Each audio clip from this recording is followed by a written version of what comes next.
Nós aqui novamente no Desenrola para Estudar. Isso aí. Hoje o nosso assunto será sobre os domínios morfoclimáticos, tá? Mas a gente se pergunta assim, cara, poxa, o que é isso, domínios morfoclimáticos? Ah, é um nome estranho assim. Olha, a gente vai chamar de domínios morfoclimáticos um tipo de regionalização onde se observa alguns critérios ou fatores para se fazer essa regionalização, tá?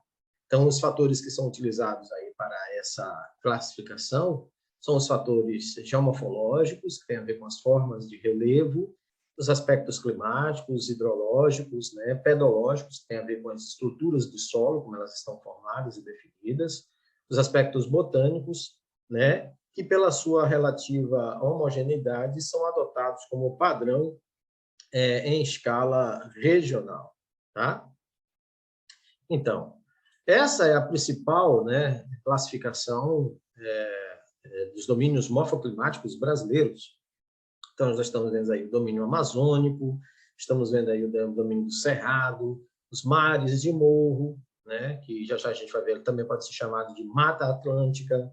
Aqui em amarelo nós temos a Caatinga, as pradarias, né, os campos sulinos, né, ou pampas, como também gosto de chamar. E nessa área branca que nós estamos vendo aqui, toda essa área branca, não é que não exista nenhum tipo de bioma ou vegetação nessa região, não, viu, gente? Mas ela é conhecida aí como área de transição, porque os biomas que estão aí é o resultado do combinado, né, do mesclado de domínios morfoclimáticos bem estabelecidos nessas áreas. Nós temos aqui, por exemplo, o domínio do Pantanal, que está localizado aí nessa área, né? O Pantanal mato-grossense é conhecido como um mosaico de vegetações, assim também como outras vegetações que a gente vai ver aí, porque ela tem espécies vegetais que pertencem a diferentes biomas aqui no Brasil, tá? Então, aqui a vegetação que a gente vê, os mares de morro, aqui nesse caso é chamado de bioma de Mata Atlântica, não está errado, né? Tal qual, semelhante, igual, parecido, idêntico, a mesma coisa, tá? Então, vamos começar falando aí sobre o domínio amazônico, né? A floresta amazônica é a maior floresta tropical do mundo, né? Uma vegetação que é conhecida pela sua biodiversidade, né? Ela corresponde a uma área de 35% das áreas florestais do planeta, englobando vários países. Aí existem duas expressões que a gente precisa estar bastante antenado. Uma delas, quando a gente fala sobre a Amazônia real, nós estamos nos referindo a um território que vai além do território brasileiro, né? Envolvendo outros países, tá? Mas quando a gente se refere ao termo Amazônia legal, a gente está se referindo apenas à parte da floresta amazônica que está dentro do território brasileiro. Todos esses países que estão aparecendo aí no mapa para vocês correspondem, né, aos países que fazem parte da Amazônia real. Então, essa área circulada corresponde à área ocupada, envolvendo o Brasil e outros países, como Bolívia, Peru, Equador, Colômbia, Venezuela, Guiana, Suriname e Guiana Francesa, formando a Amazônia real, tá?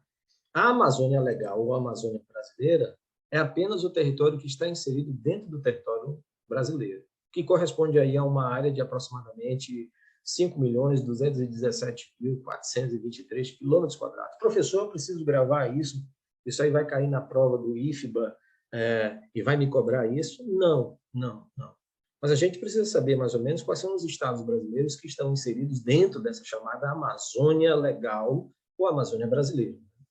Por exemplo, como representante aqui do Nordeste, a gente só vai ter aí o estado do Maranhão, uma parte do estado do Maranhão, que corresponde a essa região aí da chamada Mata dos Cocais, né, é considerado uma parte de transição, né, entre a Caatinga e a vegetação da Amazônia legal, né, a Amazônia brasileira. Nós temos aí ainda o estado de Tocantins, do Pará, o Amapá, Mato Grosso, Roraima, Amazônia, Rondônia e o Acre. Então, todos esses estados brasileiros estão inseridos dentro do território do que nós chamamos de Amazônia Legal ou Amazônia Brasileira. Uhul! Vamos lá! Quais são, então, Zeca, as características que estão diretamente relacionadas a essa vegetação? Olha, ela é composta por floresta latifoliada.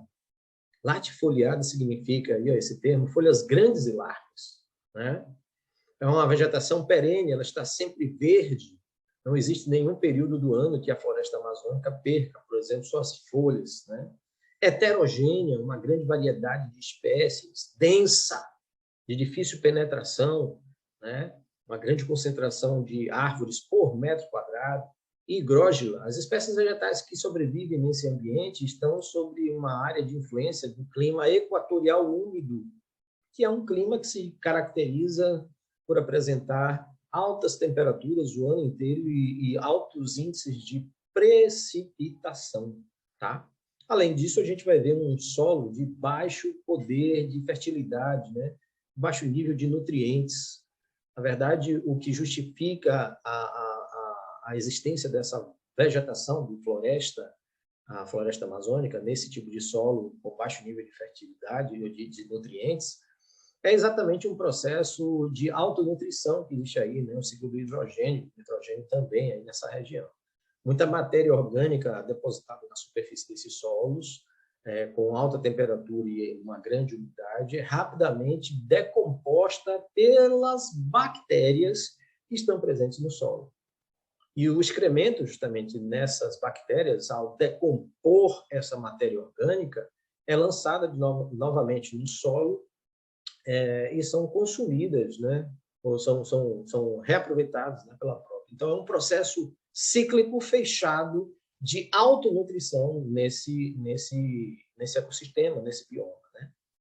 Então, algumas pessoas fazem uma associação errada, que olha assim a exuberância da floresta amazônica, aquelas árvores gigantescas e tal, que isso seria produto de um solo altamente fértil, né, com alta fertilidade no solo. Não é verdade isso.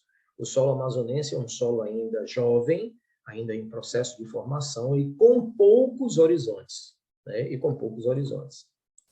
Bom, a gente pode estudar a floresta amazônica dividindo-a em 3 níveis. Quais são esses 3 níveis? A mata de igapó, a mata de várzea e também a mata de terra firme, né? Então, vamos conhecê-la. A mata de igapó é essa parte que está em contato com os rios, né, que drenam essa região, as lagoas, etc. e tal. Ela também é conhecida aí como mata submersa porque ela está permanentemente alagada. Essa parte da floresta amazônica, ela está em constante contato aí com a água, né? Então, beleza, a mata de igapó. Uma espécie vegetal que é muito comum nessa parte da mata de igapó são as vitórias régias, né?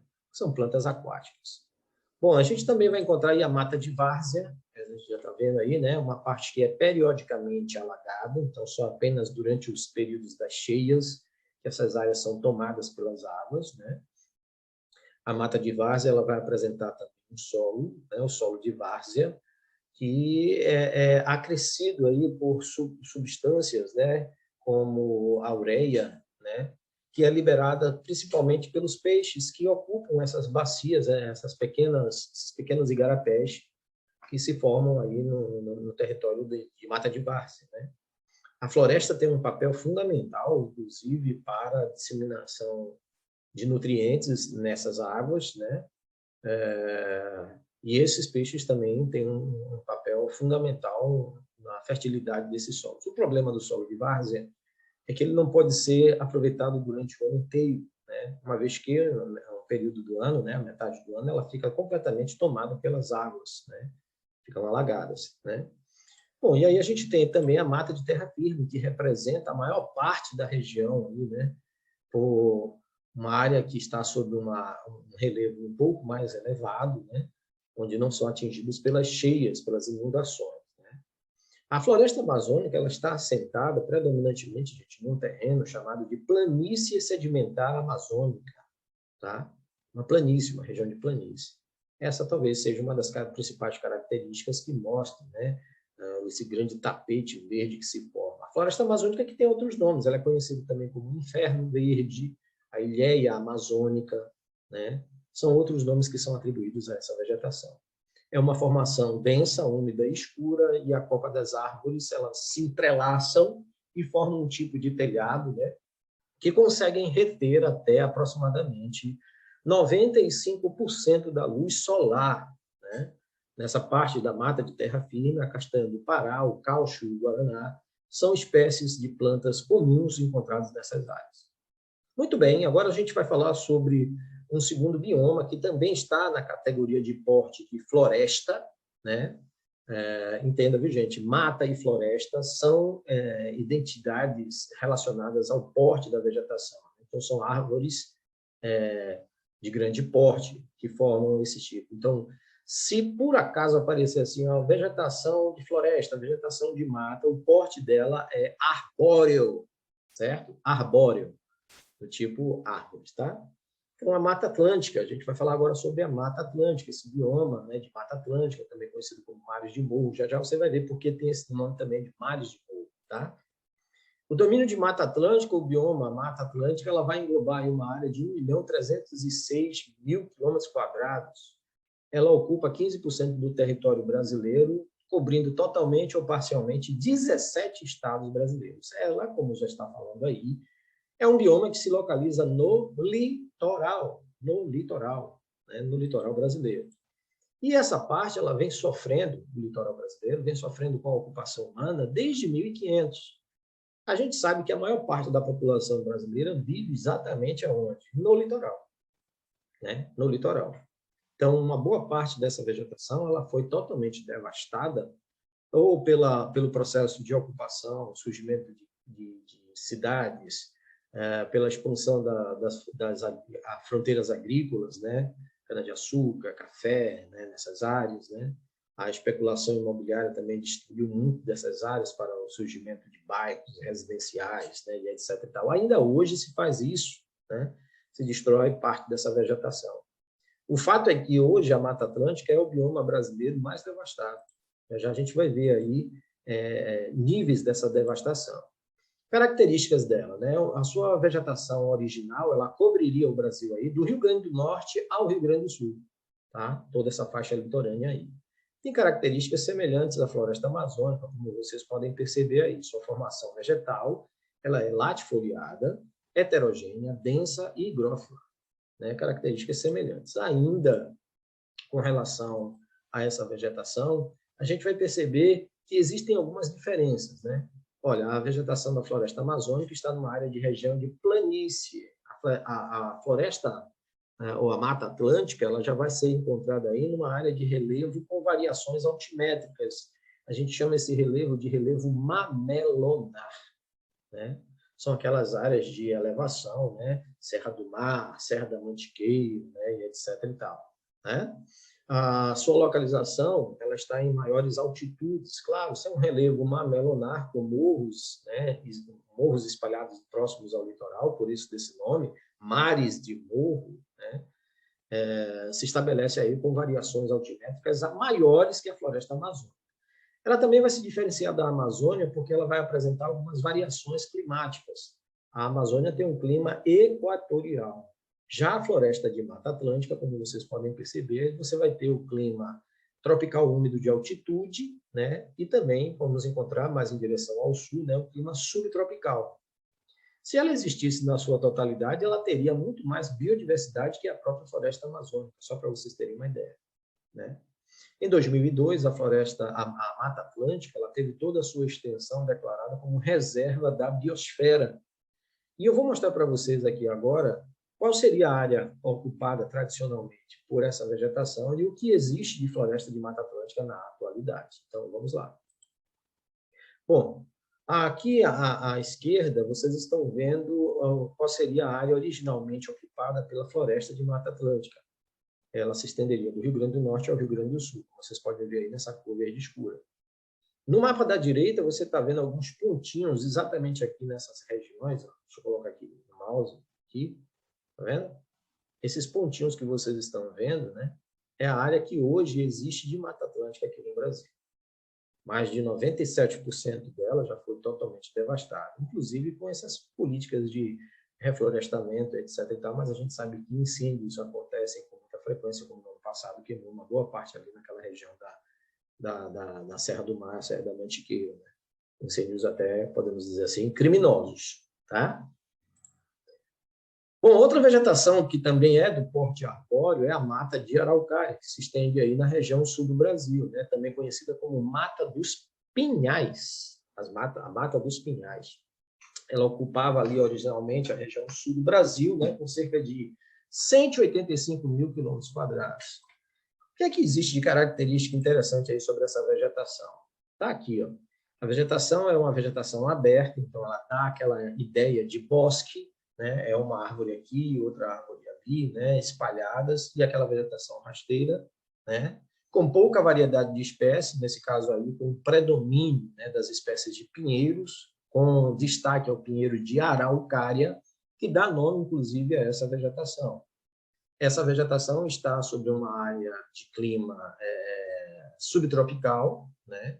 E o clima subtropical tem uma característica interessante, né? Ele apresenta as 4 estações muito bem definidas, né? As 4 estações bem definidas. Quando é verão é quente pra caramba lá no sul do Brasil, quando é inverno é frio pra caramba também, né? Então, as estações são bem marcadas. Quando é a primavera, aquele espetáculo de cores, né? Que existe uma floração fantástica. E o período do outono, o período das frutas que existe lá naquela região. Então, ela está assentada aí nos terrenos do Planalto da Bacia, da Chapada, da Bacia do Paraná, né, no sul do Brasil, onde a gente vai encontrar aí algumas áreas de regiões serranas, né? A caatinga é outra vegetação que existe aqui no Brasil, né, predominantemente brasileira, aliás, ela é exclusivamente brasileira, a vegetação da caatinga.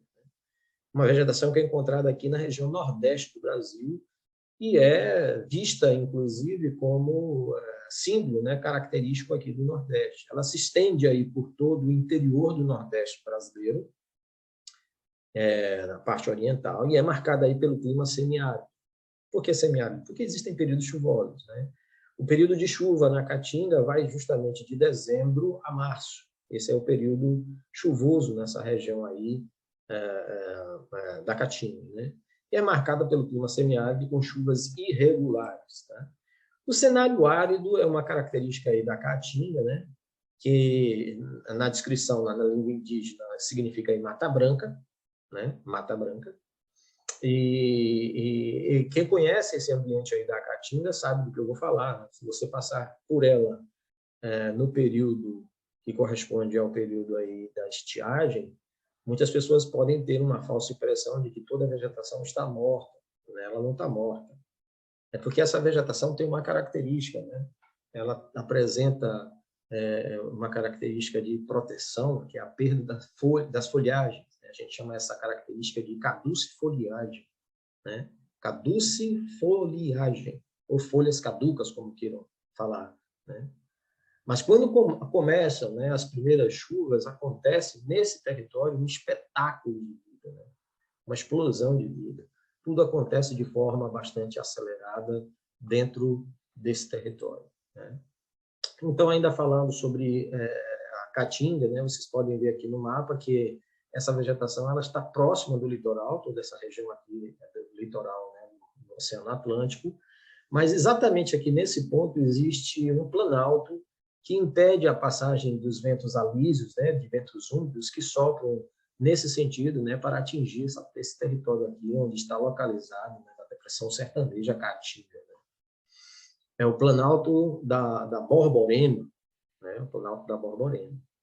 Então, a bioma da Caatinga está próximo do litoral, mas não acontece tanta chuva nessa região justamente por causa da existência desse planalto aí, o planalto da Borborema. E antes que vocês questionem, então deveria se arrancar. Sim, vai tirar o planalto e botar onde? Tanta terra, né? Não funciona desse jeito, né? Não faz de conta que a gente instala o dedo assim e as coisas se resolvem basicamente. Mas vamos lá, vamos seguir ainda mais. Então, há algumas características imperantes aí nessa vegetação. Ela é formada por arbustos, certo? Ou seja, árvores de pequeno porte, tortuosos, que é uma característica, inclusive, de uma característica climática, né? Quando você observar as árvores e as árvores elas tiverem assim os troncos retorcidos, é um indicativo de que não chove com muita frequência, as chuvas são irregulares naquele local. Perdem as folhas na estação seca, já falamos sobre isso, e existe aí a predominância de espécies de cactáceas e bromeliáceas, né? Que são plantas xerófitas ou xerofíticas, plantas que conseguem resistir a longos períodos de seca, né? A sua vegetação rasteira ela surge apenas durante a estação chuvosa, né? Então aqui vocês estão vendo, né, as espécies, né, de cactos, alguns cactozinhos, né, possivelmente ali naquele arbusto seja um umbuzeiro, que é inclusive uma árvore símbolo aí da região do sertão nordestino. O solo é rico em sais minerais e paupérrimo em matéria orgânica, justamente por causa da falta de umidade, as bactérias não existem em grandes quantidades aí nessas áreas. Os solos são ricos em sais minerais, principalmente minerais alcalinos terrosos, né? O tipo de solo predominante nessa região aí, gente, é o massapê, né? E as principais plantas, as plantas que existem aí, conseguem subsistir a longos períodos de seca, porque elas possuem aí raízes superficiais para facilitar a absorção da chuva, a rápida absorção dessa água, né? Da chuva quando ela cai, mas a sua raiz principal é extremamente profunda. O relevo é formado por planaltos e depressões e morros isolados, que são chamados de Inselbergs, tá? Outra vegetação que também vai apresentar como característica, né, de ser de porte arbustivo, de árvores de pequeno porte, é o cerrado brasileiro, né? Ele é o segundo maior bioma em extensão territorial aqui no Brasil, né, o cerrado, e ele se localiza aonde? Se localiza na região centro-oeste do Brasil, né? Centro-oeste do Brasil, predominantemente, mas ele se estende também aí à região nordeste e também para a região sudeste do Brasil. Essa região, a região centro-oeste, ela vem sofrendo bastante, né, com a expansão da chamada agricultura comercial, né, sobretudo com a produção de soja. Então, isso tem sido observado como um dos fatores determinantes para o rápido processo de destruição dessa vegetação para substituir a vegetação que cobre esse território por uma produção de plantação comercial de soja. Ela vai apresentar algumas características semelhantes, né, com a caatinga, né? É uma formação vegetal que está associada ao clima tropical continental. Sua forma está apresentada por árvores de pequeno porte, com galhos retorcidos e também com uma vegetação rasteira.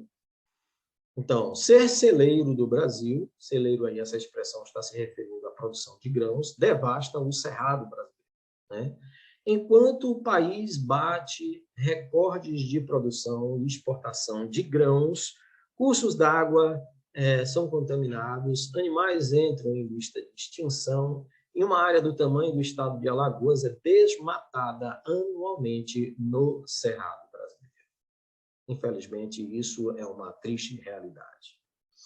Outro bioma que eu gostaria de chamar a atenção para vocês é o Pantanal mato-grossense. O Pantanal mato-grossense, que é assim chamado aqui dentro do território brasileiro, mas ele se estende aí em direção a dois países, né? O Paraguai e também a Bolívia, né? Nesses outros dois países, ele é chamado de Chaco, certo? Chaco.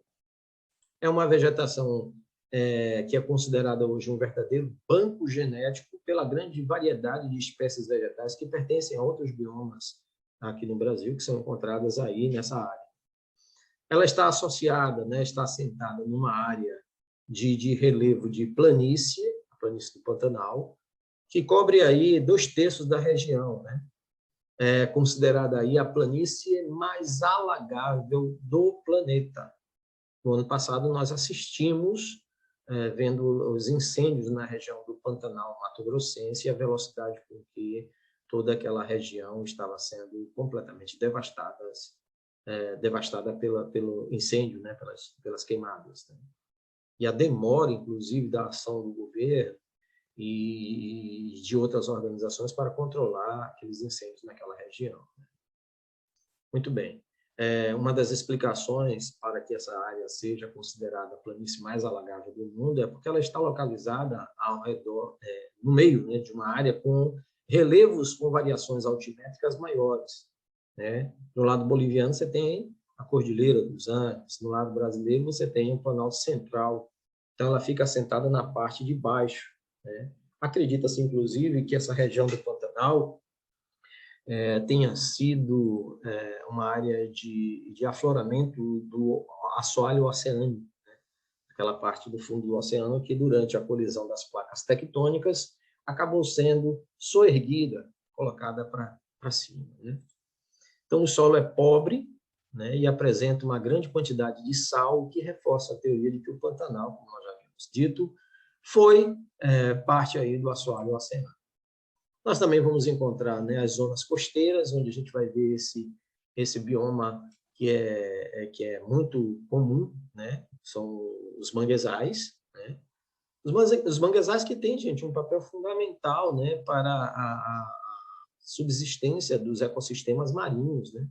Porque muitas espécies de peixes, né, utilizam justamente esse emaranhado de raízes que vocês estão vendo, chamado de raízes pneumatófagas, né, para realizar o processo aí de reprodução de algumas espécies de peixes, né? No Brasil, essa região de manguezal ela se estende do estado de Santa Catarina até o estado do Amapá.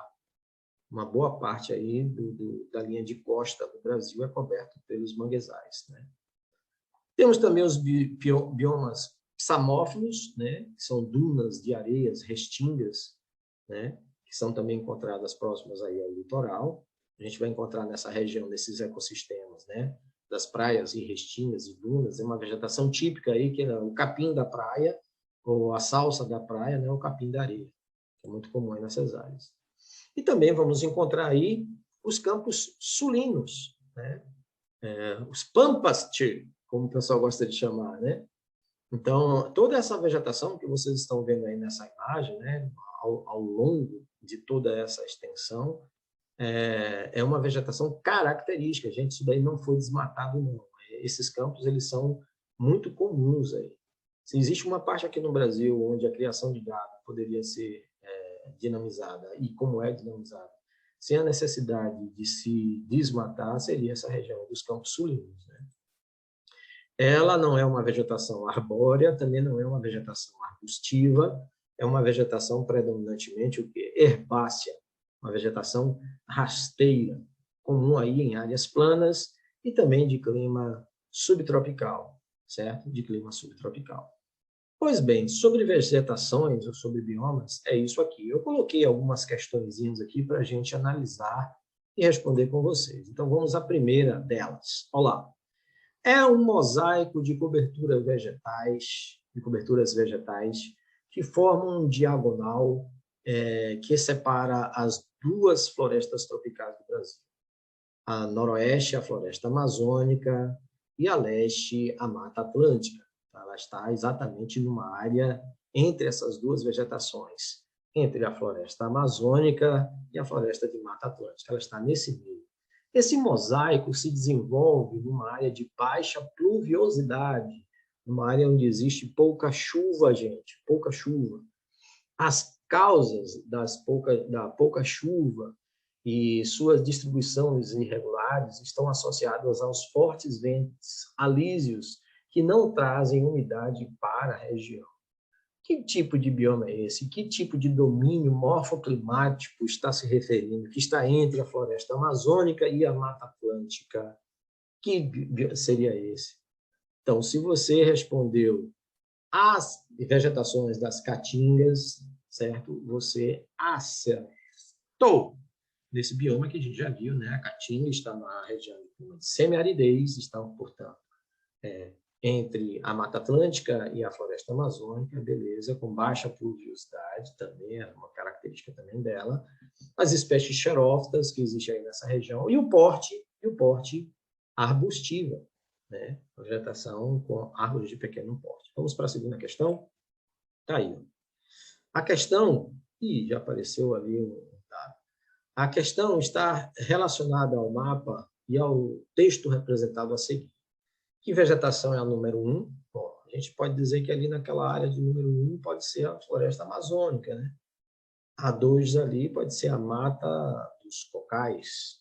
A 3, dentro do território baiano, no lado oeste, seria a caatinga. Número 5, ali, entre o estado do Mato Grosso e Pá, seria a vegetação do Pantanal Mato-Grossense. E a número 5, mais ao sul, pode ser ali a região dos Campos Sulinos ou dos Pampas. Vamos, então, para as características? Vamos lá. É um complexo de vegetação heterogênea, um mosaico de cerrado, floresta e até mesmo caatinga. Poxa, que pista interessante. Está dizendo que essa vegetação é um mosaico, né? Você encontra espécies do cerrado, você encontra espécies das florestas e também da caatinga. Poxa, Inúmeros programas nacionais e internacionais de proteção ambiental foram instaurados para defender esse ecossistema único, né, frágil e ameaçado, e, ao mesmo tempo, pela pecuária extensiva, pela dispersão de mercúrio e de outros resíduos de pesticidas utilizados pelos agricultores, carreados do planalto que o domina e pela exploração de suas matas galerias que aumentam a erosão e sedimentação. Poxa, que pista maravilhosa! Está me dizendo, então, que as características que estão sendo ditas é que esse bioma ele é um mosaico de cerrado, floresta e até mesmo caatinga. Então, ele não pode ser apenas floresta. Então, não pode ser, número 1, não pode ser floresta amazônica. Ela não pode ser a floresta amazônica. Está me dizendo que ela tem cerrado, floresta e até mesmo caatinga. Pô, caatinga pode ser a 3, né? Pode, mas não pode ser a 4. Não pode ser. Então, a 1 e a 4 eu já eliminei aí nessa área. Área de proteção ambiental para defender os ecossistemas únicos, frágil, ameaçado, ao mesmo tempo pela pecuária extensiva. Eita, característica massa, né? Utilizado pelos agricultores, pesticidas, aí a gente vai ver essa característica mais ao sul, né? Mais ali a região centro-oeste. Então, já descarto a número 2, que seria ali a Mata dos Cocais, não pode ser. Ficou, então, para a gente analisar aí a 5 e a 3. Bom, eu sei que a caatinga não é característica florestal. Não é floresta na caatinga, né? É cerrado. Então, essa vegetação só pode ser a número 5. Está lá, número 5, a resposta, que seria o bioma do Pantanal Mato Grossense. Vamos para outra aqui, para encerrar. A exploração de madeira, especialmente de pau-brasil, os ciclos do açúcar e também do café e o desmatamento para a instalação de indústrias são eventos de nossa história que contribuem para a degradação desse bioma. Extração de madeira, especialmente do pau-brasil. O pau-brasil é uma espécie endêmica de que tipo de vegetação aqui no Brasil? É a floresta amazônica? Não existe pau-brasil na Amazônia. Também não existe no Pantanal. Também não existe no Cerrado. Também não existe na Caatinga. Sobrou quem aí, gente? Mata Atlântica. Será que as outras características também vai dar? O ciclo do açúcar e do café foram plantadas no litoral, vegetação coberta por Mata Atlântica. O desmatamento para a instalação de indústrias e diversos eventos de nossa história para a degradação desse Mata Atlântica. Então, a resposta certa, Mata Atlântica. Passei aí nessa onda, cheguei mais próximo da minha vaga. É isso aí. Desenrole! Desenrolando aí com vocês mais uma questão.